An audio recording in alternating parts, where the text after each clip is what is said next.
Hello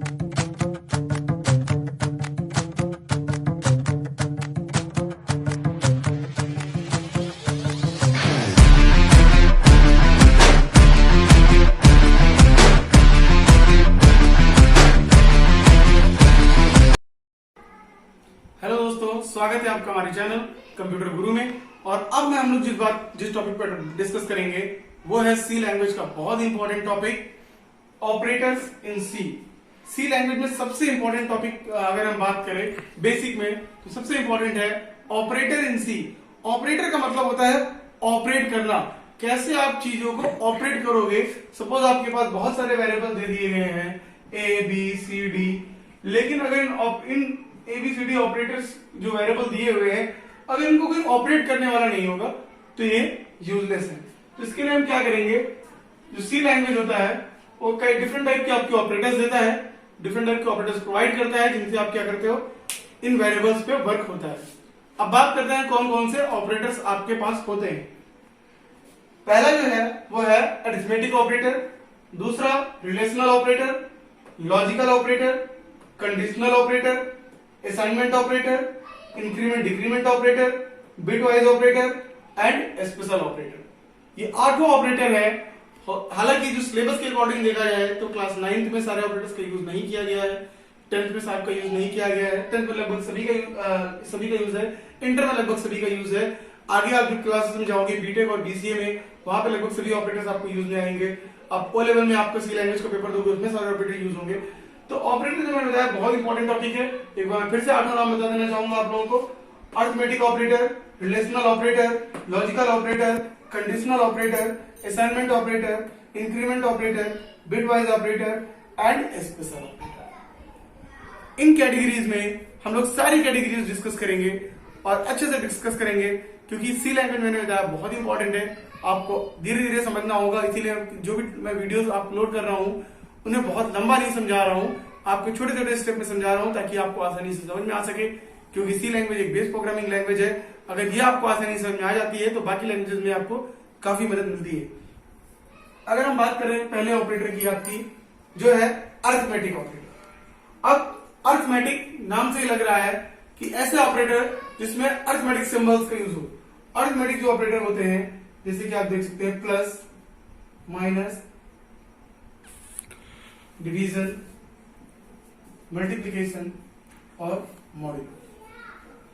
हो सकता है आपने इनका यूज सुना हो, C = A + B। आपको पता है कि ये ऑपरेटर क्या करेगा, दो वैल्यू को ऐड कर देगा। अगर सपोज A की वैल्यू 5 है और B की 2 है तो रिजल्ट क्या होगा, 7। बहुत आसानी से समझ गए होंगे। एक ऑपरेटर मैं आपको समझाना चाहूंगा थोड़ा अलग से, वो है मॉड ऑपरेटर। जो मॉड ऑपरेटर है और डिवाइड ऑपरेटर है, दोनों डिफरेंट तरीके से काम करते हैं। आइए देखते हैं कैसे काम करते हैं। अगर C = A/B दिया है तब रिजल्ट क्या होगा, ये C = A mod by B दिया है तब रिजल्ट क्या होगा।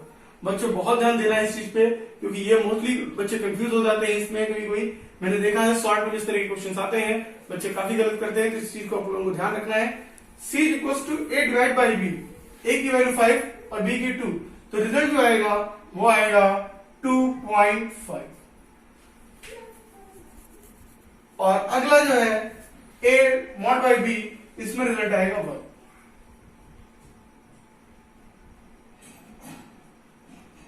अब ये 1 कैसे आया, साथ साथ पता चल रहा है जो मॉडुलस ऑपरेटर है वो आपका क्या स्टोर कर रहा है, वो रिमाइंडर को स्टोर कर रहा है। मतलब जो आपका रिमाइंडर है वो क्या है, 1 है। अगर आप 5 को 2 से डिवाइड करते हैं तो रिमाइंडर कितना बचेगा, 1 आएगा। और क्वोशिएंट अगर हम लोग निकालेंगे तो हम लोग क्या लेंगे, 2.5 आएगा। तो ये ध्यान रखना है जब भी आपको रिमाइंडर निकालना होगा तो हम लोग कौन सा ऑपरेटर यूज करेंगे, मॉडल ऑपरेटर यूज करेंगे। मॉड ऑपरेटर यूज करेंगे, कहेंगे इसको परसेंटेज भी कहा गया है, परसेंटाइल ऑपरेटर भी कहते हैं, लेकिन सबसे अच्छा वर्ड है इसको आप मॉड ऑपरेटर आपको बोलना है।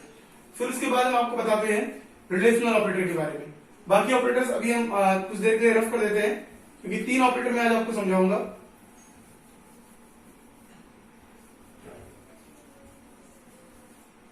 चलिए अरिथमेटिक ऑपरेशन आप समझ गए। अब बात करते हैं रिलेशनल ऑपरेटर की। रिलेशन से आप खुद ही समझ सकते हैं, रिलेशन कभी सिंगल में नहीं होता। रिलेशन बनाने के लिए हमेशा क्या चाहिए, दो लोग चाहिए, दो या दो से अधिक लोग चाहिए, तभी क्या होगा, रिलेशन बनेगा। जैसे हमारा और आपका रिलेशन, आपका आपके फादर से, आपका आपकी मदर से, तो ये क्या है, रिलेशन है। मतलब रिलेशन में क्या आप इंडिविजुअल नहीं कर सकते, आपके साथ क्या होना चाहिए, कम से कम दो लोग होने चाहिए। तो जो रिलेशनल ऑपरेटर होते हैं, इनमें कौन कौन से ऑपरेटर आते हैं, जैसे कि greater than, less than, greater than equal to, less than equals to, ये ऑपरेटर्स होते हैं, या इक्वल्स टू। अब एक इंटरेस्टिंग चीज आपको दिखी होगी कि जब मैंने इक्वल्स टू लिखा तो दो इक्वल लग गया। सी लैंग्वेज में ध्यान देना है, इक्वल्स टू में आपके जो ऑपरेटर होता है वो दो होता है।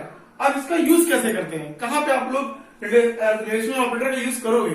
रिलेशन का मतलब होता है जब आप क्या हो, कंपेयर कर रहे हो। जैसे मान लिया आपको कंपेयर करना है दो नंबर में बड़ा कौन सा है, तो हमने क्या लॉजिक लगाया, if A is greater than B, A बड़ा है बी से।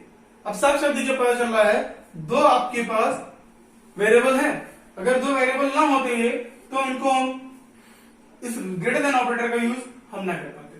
दूसरी बात, इस ऑपरेटर को मैं समझाना चाहूंगा जो कि आपका इक्वल्स टू ऑपरेटर है, बहुत ही इंपॉर्टेंट है इसको समझना, क्योंकि लोग इसमें भी बहुत कंफ्यूज होते हैं। अगर a टू 5, अगर ये वैल्यू दी है, इसका मतलब a का मान 5 है, मतलब a जो है वो 5 की वैल्यू को स्टोर कर रहा है। लेकिन इसका कतई ये मतलब नहीं कि a 5 के बराबर है। जब आपको लिखना होगा a 5 के बराबर है तो आप कैसे लिखेंगे, a इक्वल्स टू 5। मेरे ख्याल में आपको समझ में आ गया होगा कि logical operator, sorry relational operator में इक्वल्स टू का यूज आपको कैसे करना है। अब आगे बढ़ते हैं हम लोग लॉजिकल ऑपरेटर की तरफ। जो लॉजिकल ऑपरेटर होते हैं ये फाइनली 3 कैटेगरी में डिवाइड होते हैं।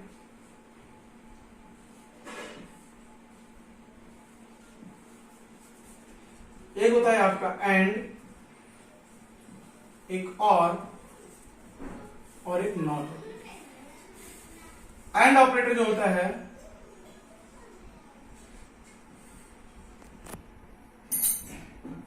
जी, ये तीनों ऑपरेटर हो गए, एंड ऑपरेटर, और ऑपरेटर एंड नॉट ऑपरेटर।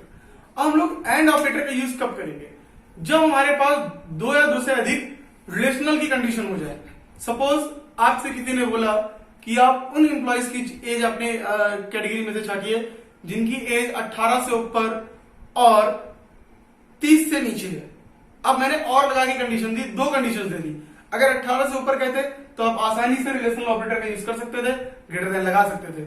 लेकिन मैंने आपके सामने क्या रखा कि 18 से ऊपर और 30 से कम। अब इसको हम लोग कैसे लिखेंगे, इफ